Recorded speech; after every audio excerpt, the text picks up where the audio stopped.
up, guys? Good to see you back on the Wimbo G podcast this morning. We have another question for you. And the question is, how do I deal with parents? How do I honor my parents? What does that look like from the perspective of teenager relationship with their parents? Well, that's kind of been near and dear to my heart recently because we're actually going through the 10 Commandments in my youth group, and we made it to honor your father and mother. Oh, excuse me. And you know, that goes a lot deeper. You know, that's Exodus chapter 20, verse 12. But then you flip over to the New Testament. Listen, I told my youth this. There's hundreds of references to parents and children in the Old Testament and the New Testament. And it's very important. Matter of fact, I told my kids this. In the Old Testament, God said, do not put up with juvenile delinquency. If your kids are rebellious and they don't listen to what God has placed on your heart to instruct them, you put them to death. And I told my kids last night, I'm like, thank God we have grace now, because we can make more of you. Yeah, like here's the deal. Garrett, you back talk to your mom. Let's go. They're going to take you out and stone you because you're a rebellious child. And thank God we have grace now, because I did a lot of my share of back talking and being not what I was supposed to be. But, I did as well. But Ephesians chapter 6, I love this, verse 1. It talks about children, obey your parents, which is right. It goes on to verse 2 and 3 to talk about honoring your parents. It says this is the first commandment with a promise. And, honor your mom and dad. Give them the respect. Now, I'm fixing to break it down for you, some little Greek stuff here. Verse 1 is an action verb. So, children, obey your parents. That's an action. Okay? Verse 2 and 3, get this, you ready? Is the attitude of your action. I talked to a lot of my parents and they said, well, my kids obey, but they obey with a terrible attitude. And oh man, that does not make Jesus happy.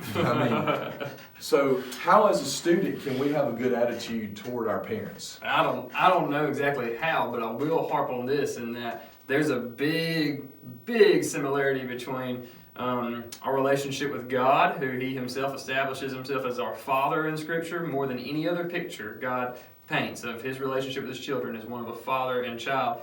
And what joyful obedience is what God demands from us. I think of the story of Matthew 13 of the guy finding the treasure hidden in the field. And this is one of my favorite verses, because it says, in his joy, he went and sold all that he had so that he could buy that field. And so obedience laced with joy is how we respond to God. And I think with our parents, obedience laced with joy. It's a joyful obedience, because we not only know most of the time, how much they love us and care for us, but also we know that we're being obedient to God when we're being obedient to our parents. So we're honoring God, who's done so much for us, in the way that we treat our parents and in the attitude that we have when we treat them that way. Yeah. Well, here's the deal, and this is what I told my students. God has placed the responsibility of raising the children in a godly manner, teaching us about God, teaching us about what it means to follow Christ and be a Christian. So the weight of that is put on the parents' shoulders. So God has placed that on their life. And here's the deal. So many of us think, man, my parents just don't get it. They're not cool. Or, man, they just give me all these rules and they don't want me to have fun. Y'all remember Checkers? Remember Checkers? Yeah. Checkers the chicken, man. Remember? The chicken. I thought you were talking about the game. Checkers the chicken. I do remember Checkers. I have a chicken coop. Is Checkers still living and breathing? And as of Tuesday night, Checkers went on to graze fields. My God. But here's the problem. Is he going to make some hot wings? Checkers the chicken? Something made hot wings out of them, I'm just going to say. Gosh, I so I didn't put the chickens back in their coop that night. I was tired. I'm like, well, they'll be fine. God. I just let them sleep they were sleeping out in the grass. And sometime during the night, either a fox or a coyote or some kind of animal got Checkers. And we woke up the next morning, there was feathers everywhere. My boys come in and like, Daddy, Checkers is gone. And later that afternoon, I in fact found Checkers deep into the woods where he had been devoured. Now, do I put my chickens in the coop because I hate them and I don't want them to graze and eat bugs and everything else? No, I put my chickens in their coop because I like them and I love them and I don't want them to die. And that's why God's placed your parents in charge of you.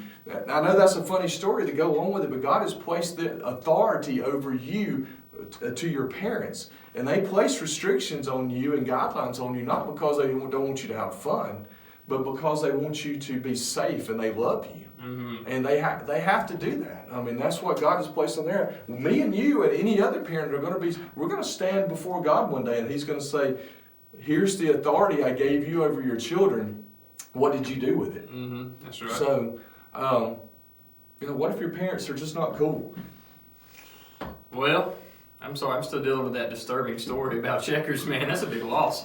Man, hate that. What if your parents just aren't cool? I don't know. I look at other people's parenting and I pick it apart sometimes, and I shouldn't. And I think, hey, this parent's too strict. Hey, this parent's not strict enough.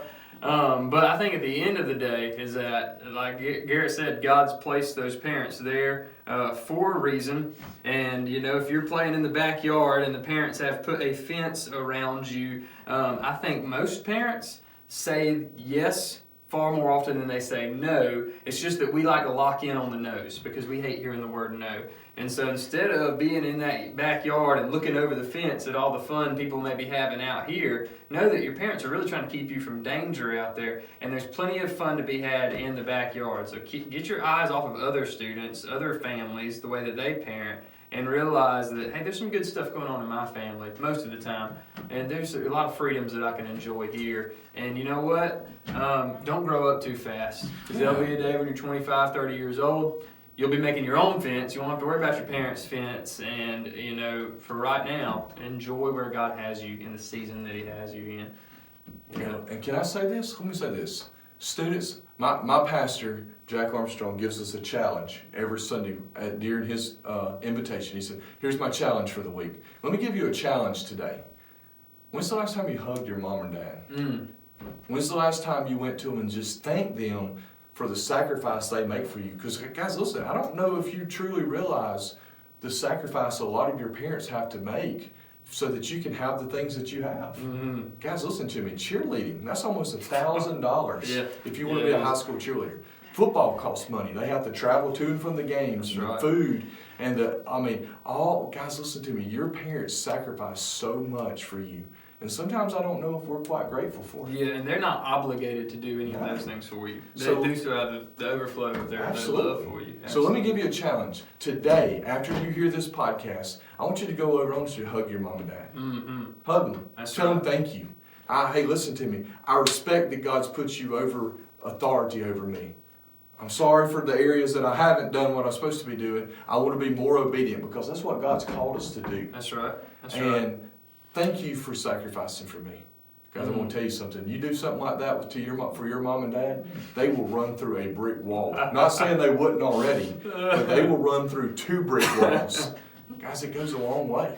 Yes, okay? It does. It really does. Love your parents. Absolutely. That's what God's called you to do. You know what it says? The last part of that verse says that your days will be long in the land. Now, that doesn't mean you're going to live to 100. If you be obedient to your mom and dad, you'll live to 100. That doesn't necessarily mean that, but it means that God's promises that He's gave you as a Christian will not depart from you all the days that you do live. Mm-hmm. So, well, that's a good word. Only job you got as a teenager, be obedient to your parents. That's right. That's it. right.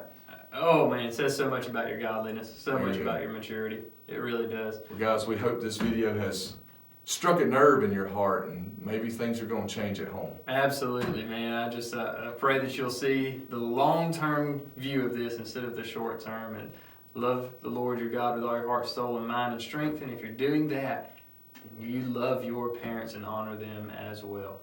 And any parents that want to give us any kind of monetary gift for saying this, there'll be an address at the bottom. You can send gift cards, right? Right. I got PayPal, Venmo, whatever. We got it. Just kidding, guys.